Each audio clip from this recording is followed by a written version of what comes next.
Hello student, good afternoon to everyone.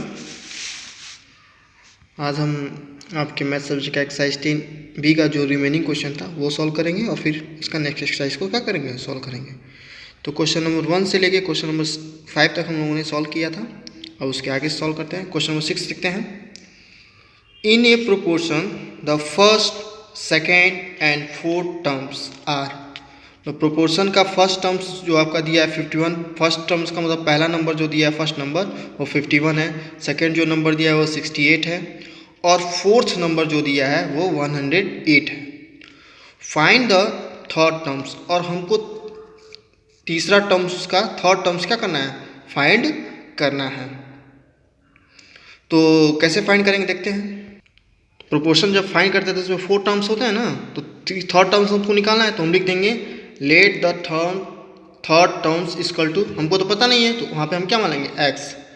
जैसे right करते हैं ना, A ratio B proportion C ratio D. तो फर्स्ट हमारा टर्म्स क्या था 51 रेशियो, सेकेंड टर्म्स दिया ही है 68, प्रोपोर्शन का साइन लगाएंगे।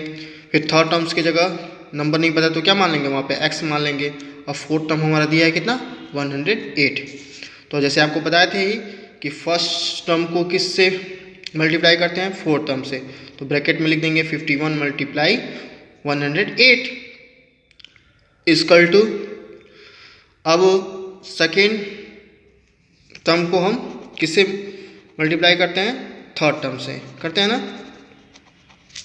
तो 68 मल्टीप्लाई एक्स हो जाएगा। अब क्या करेंगे, अब हमको तो इस थर्ड टर्म फाइंड करना था, एक्स की वैल्यू पता करेंगे। तो एक्स को यहाँ राइट करेंगे इक्वल टू, अब इसको लिखेंगे यहाँ पे 51 मल्टीप्लाई 108। और जैसे पता है कि जब इधर मल्टीप्लाई कर रहा है राइट हैंड साइड तो लेफ्ट हैंड साइड जाएगा तो डिवाइड करेगा। तो ये अब 68 क्या करेगा, डिवाइड करेगा। तो अगर देखते हैं अगर कोई डिवाइड तो हो नहीं रहा, अब क्या करेंगे 51 में 108 को क्या कर लेंगे, मल्टीप्लाई कर लेंगे। तो कितना आपका आंसर आ जाएगा, 5508 आ जाएगा। फिर क्या कर देंगे 68 से डिवाइड कर देंगे तो हमारा थर्ड टर्म निकल जाएगा कितना, 81। तो किसी भी कोई भी एक या दो टर्म मिसिंग हो तो हम ऐसे फाइंड कर सकते हैं। सेकेंड टर्म मिसिंग होता तो वहाँ पे एक्स मान लेते हैं। मान लीजिए फोर्थ टर्म मिसिंग होता वहाँ पे एक्स मान के हम क्या करते हैं, इसी तरह सॉल्व कर लेते हैं। नेक्स्ट क्वेश्चन देखते हैं। क्वेश्चन नंबर जो 7 है, the first, third and fourth. अब देखिए यहाँ पे सेकेंड टर्म्स नहीं दिया है, फर्स्ट दिया है, थर्ड दिया है और फोर्थ। अब आपको सेकेंड टर्म फाइंड करना है। तो सेम जैसे अभी फाइंड किए ना, तो सेकेंड टर्म्स को क्या मान लेंगे, एक्स। फिर उसी तरह क्या कर लेंगे, सॉल्व करके निकाल लेंगे। अब नेक्स्ट क्वेश्चन देखते हैं 8। So that the following numbers are in continue proportion. अब जो नंबर्स दिया हुआ है, जैसे दिया है 48, 60, 75, तो हमको प्रोपोर्शन निकालने के लिए कितना टर्म्स चाहिए होता है, 4 ना। देख रहे हैं कि 30 टर्म्स में दिया, तो किसी एक को हम क्या कर देंगे, 2 बार राइट कर देंगे। जैसे ये फर्स्ट टर्म हमारा कितना हो गया 48, फिर सेकेंड टर्म मान लेंगे 60, फिर थर्ड टर्म को भी मान लेंगे क्या 60। सेकेंड वालों को 2 बार क्या कर देंगे, राइट कर देंगे। कहने का मतलब देखते हैं, ऐसे करेंगे। तो सॉल्व कैसे करेंगे, 48, 60, 75 है ना, तो 48 रेशियो 60 प्रोपोर्शन, फिर 60 को ही क्या करेंगे, 2 बार हम उसको ही थर्ड टर्म मान लेंगे। सेकेंड वाले को ही आप क्या मान लेंगे, थर्ड टर्म मान लेंगे। तो एक बार फिर 60 लिख देंगे और रेशियो 75। सेम उसी तरह आप सॉल्व कर लेंगे। देखिए 4 मिल गया आपको टर्म्स, फर्स्ट का 4 से और सेकेंड का थर्ड से। मल्टीप्लाई करेंगे तो ये भी मल्टीप्लाई करेंगे दोनों का तो 3600 ये भी आएगा, और ये भी मल्टीप्लाई करेंगे तो 3600। तो हम कह सकते हैं hence they are in proportion. ये क्या है, प्रोपोर्शन में है। तो 8 वाले क्वेश्चन को ऐसे ही सॉल्व कर लेंगे। अब जैसे सेकंड में है तो किसको 90 को 2 बार, 90 को ही सेकंड और थर्ड टर्म मान लेंगे, और इसमें भी 84 को ही सेकंड और थर्ड टर्म मान के आप निकाल लेंगे। अब आते हैं question number 9। If 9x 49 are in proportion, find the value of x। कह रहा है कि ये प्रोपोर्शन है तो x की वैल्यू आपको क्या करनी है, फाइंड करनी है। तो कैसे फाइंड करेंगे देखते हैं। तो यहाँ पे देख रहे हैं, पहले इसको रेशियो में लिख लेंगे, 9 ratio x proportion x ratio 49। अब दो टर्म्स आपको फाइंड करना है, देखिए सेकेंड और थर्ड दोनों।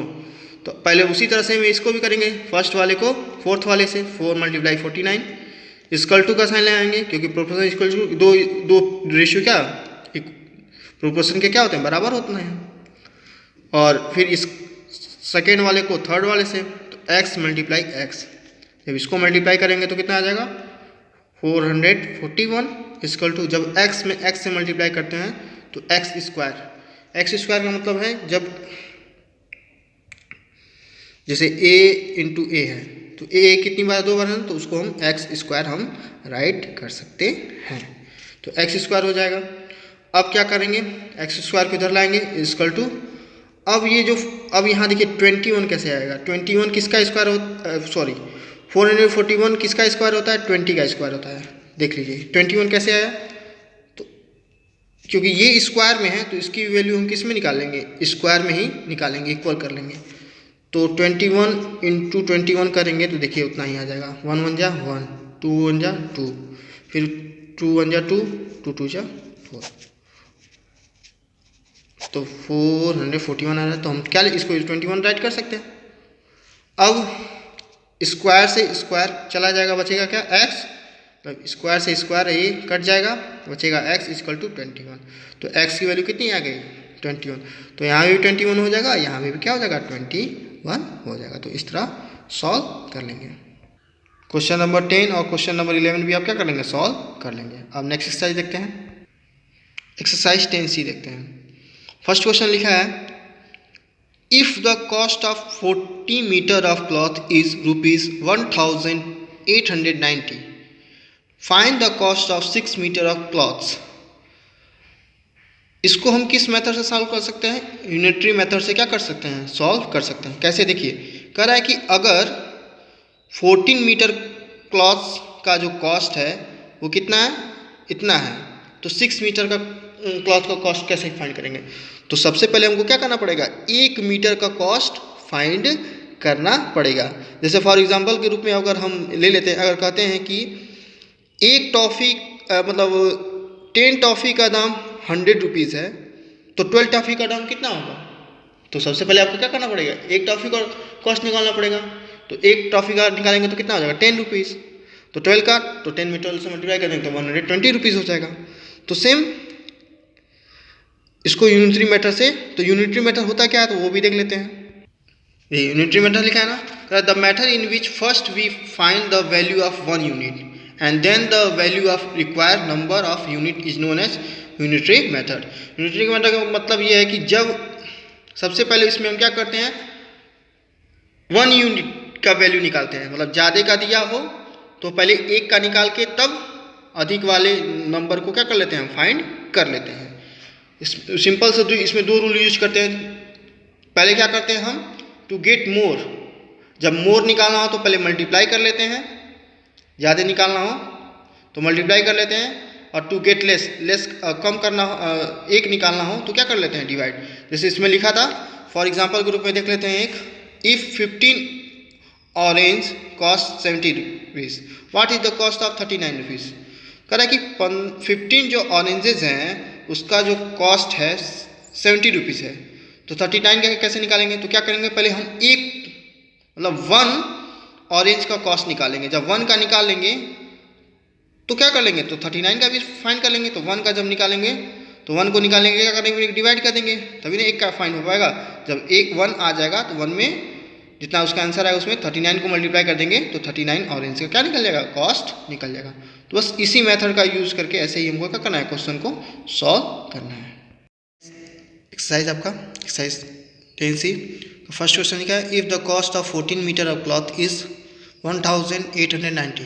कह रहा है कि 14 मीटर क्लॉथ का जो कॉस्ट है वो 1890 रुपीज़ दिया है। तो find the cost of 6 metre of cloths.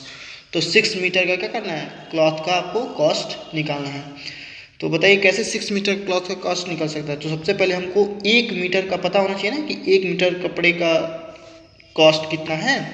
तो पहले 1 मीटर का निकालेंगे, जितना उसका आंसर आएगा उसमें 6 से क्या कर देंगे, मल्टीप्लाई कर देंगे, तो 6 मीटर क्लॉथ का क्या निकल जाएगा, कॉस्ट निकल जाएगा। तो कैसे सॉल्व करेंगे देखते हैं। सॉल्व लिखेंगे, क्वेश्चन में आपका दिया है cost of 14 metre of cloth equal to ₹1890। तो एक इतना दिया, तो अब पहले आप फाइंड कर लेंगे 1 मीटर का। Cost of 1 metre of cloth equal to, क्या करेंगे 1 मीटर के लिए डिवाइड करना पड़ता है, तो क्या 1 लिखेंगे 1890 अपॉन 14 से डिवाइड कर देंगे तो आपको 1 मीटर क्लॉथ का क्या निकल जाएगा, कॉस्ट निकल जाएगा। तो डिवाइड कर दीजिए, तो इसे डिवाइड करेंगे तो 135 बार में क्या हो जाएगा, डिवाइड हो जाएगा। आप देख भी सकते हैं रफ में डिवाइड करके। देखिए 14 से 1890 को डिवाइड करते हैं तो 14 1 जा 14, 14 2 जा 28, अधिक हो जाएगा तो 1 ही बार मिल जाएगा, 41 1 जा 14। 8 में से 4 गया 4, 1 में से 1 गया 0, 9 नोट करेंगे। 14 1 जा 14, 14 जा 28, 14 3 जा 42, 42, 9 में से 2 गया 7, 4 में से 4 गया 0, अब 0 है तो 0, 14 5 जा 70, तो कितना आया 135। तो 135 ये आपका कितने मीटर के कॉस्ट निकला, 1 मीटर क्लॉथ का ये कॉस्ट आपका हो गया। अब कितने का निकालना था आपको, 6 का, तो लिखेंगे cost of 6 metre of cloth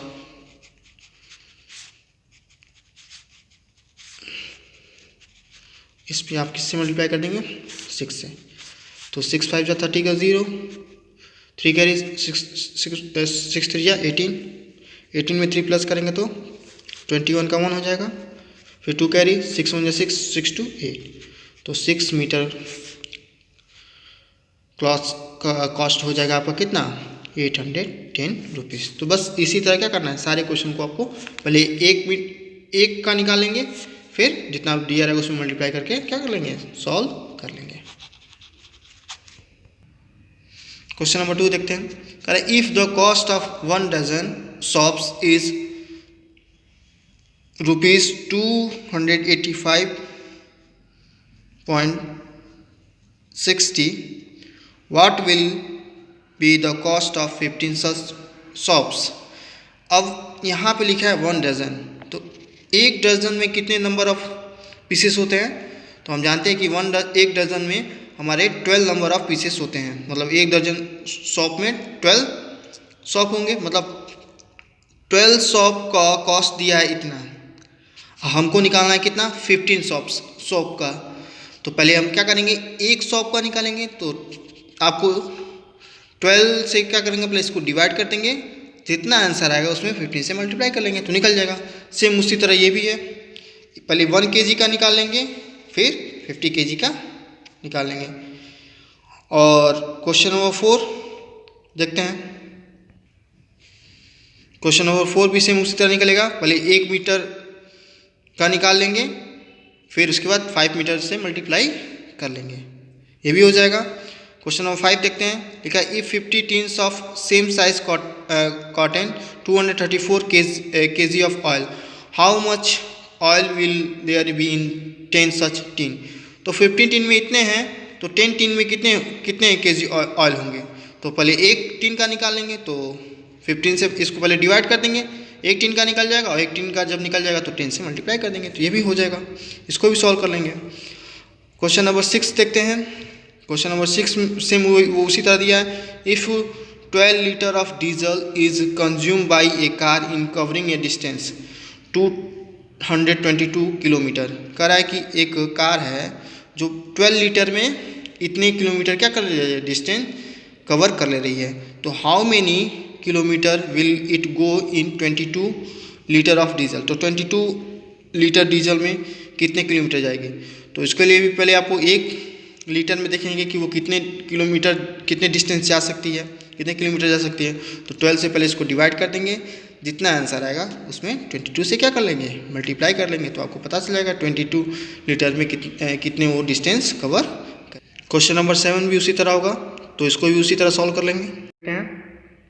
4.5 gram of an alloy of copper and zinc contain 3.5 gram of copper.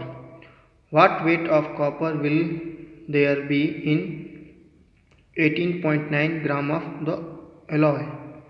कह रहा है कि alloy इतना है, जिंक इतना है ग्राम है, और कॉपर का वेट हमको क्या करना है, फाइंड करना है। और जबकि alloy का जो है वेट दे दिया है, तो हमको किसका वेट फाइंड करना है, कॉपर का कितना वेट होगा। तो देख रहे हैं कि ये ग्राम में है, ये भी ग्राम में है, दोनों सेम है, और ये वेट में है और ये भी वेट में है, ये भी क्या है, सेम है। तो इसको हम किस मेथड से फाइंड कर सकते हैं, प्रोपोर्शन मेथड से आप इसका क्या निकाल सकते हैं, कॉपर का वेट फाइंड कर सकते हैं।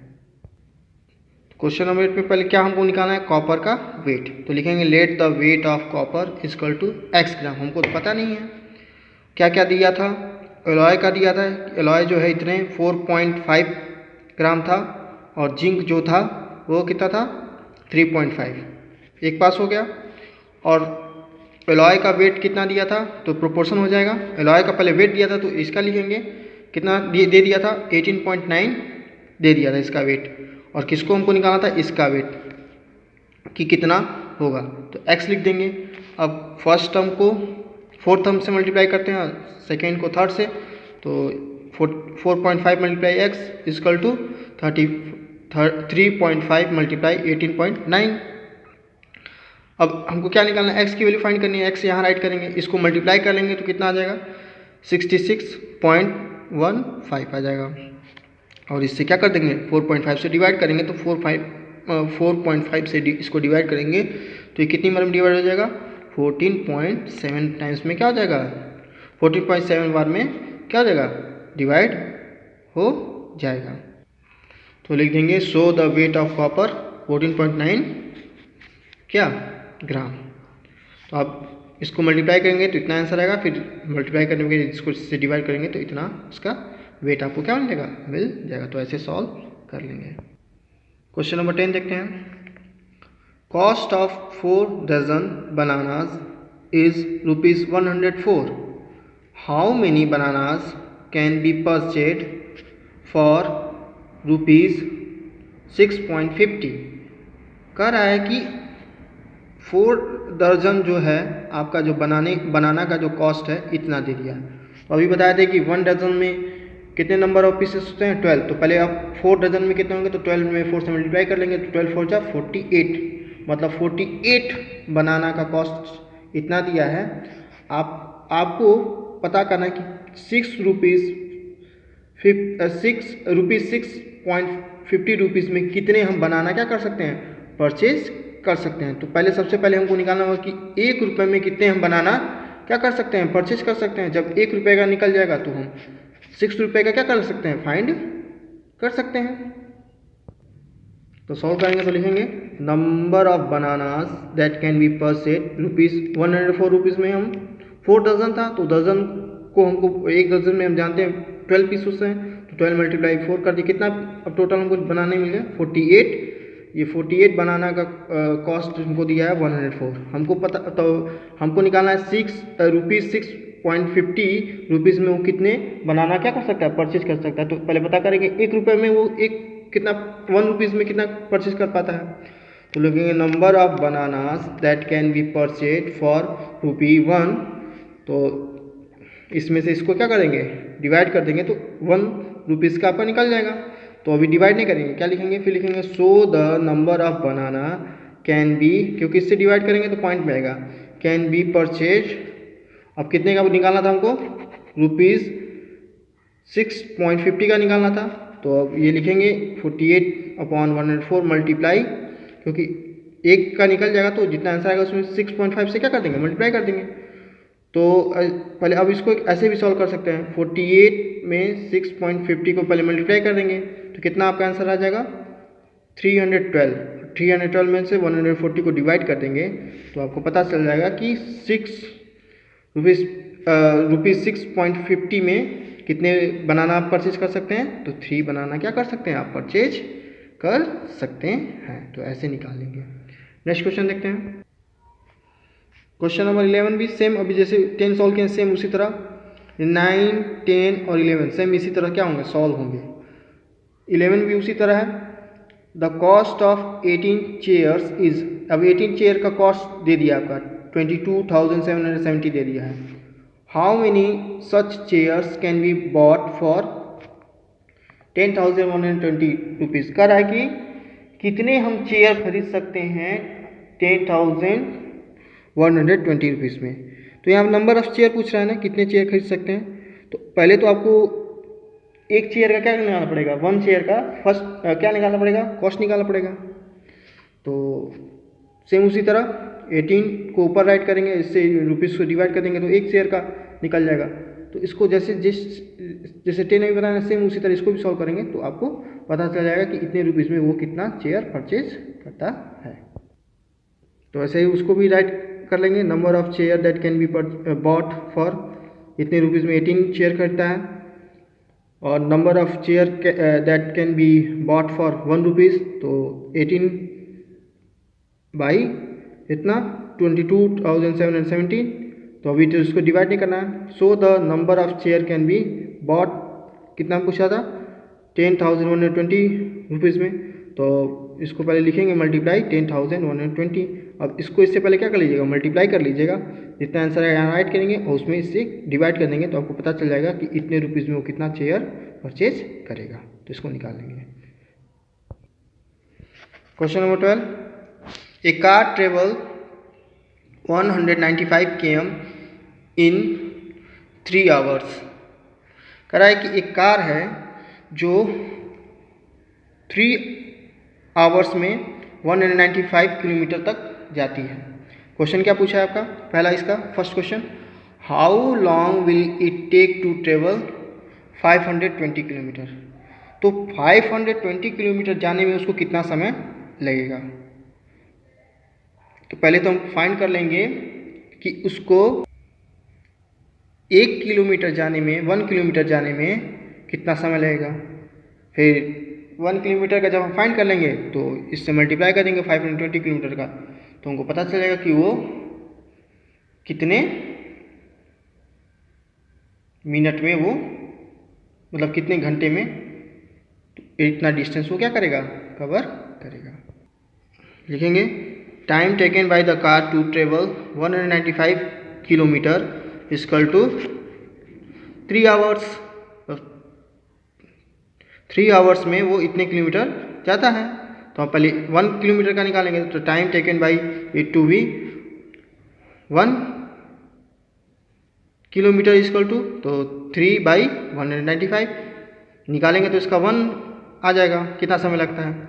तो हमको कितने किलोमीटर करना है, तो सो टाइम टेकन बाय इतने किलोमीटर जाने में कितना समय लगता है उसको। तो इक्वल टू 3/195 मल्टीप्लाई 520, इसको इससे मल्टीप्लाई कर लेंगे तो कितना आ जाएगा 1560, और इससे इसको डिवाइड करेंगे तो 8 आवर्स उसको लगेंगे कितने किलोमीटर जाने में, 520 किलोमीटर जाने में। 12 का सेकंड देखते हैं, how far will it travel 7 hour with the same speed. कह रहा है कि अगर स्पीड अगर सेम हो, स्पीड अभी क्या था, तो कार का स्पीड कितना दिया था कि 195। कह रहा है स्पीड अगर सेम हो तो 7 आवर्स में कितने किलोमीटर जाएगा। तो एक पहले निकाल लेंगे कि 1 आवर में कितने किलोमीटर जाएगा। तो ऐसे राइट करेंगे distance cover by the car 3 hours equal to 195 km। 3 hours में इतने किलोमीटर जाता है। तो डिस्टेंस कवर बाई 1 आवर, तो 195 में 3 से डिवाइड कर देंगे तो 1 आवर का आपका फाइंड पता चल जाएगा। तो फिर आपको कितने आवर का निकालना है, 7 आवर का। तो distance cover by it in 7 hour equal to 195/3 multiply 7। इससे जब डिवाइड करेंगे, इसको इससे मल्टीप्लाई करके तभी भी डिवाइड कर सकते हैं, इससे अगर डिवाइड हो रहा है तो डिवाइड करके तब जाके भी मल्टीप्लाई कर सकते हैं। तो इसको हम यहाँ पे इससे डिवाइड कर देंगे तो ये 65 टाइम्स में क्या चला डिवाइड हो जाएगा।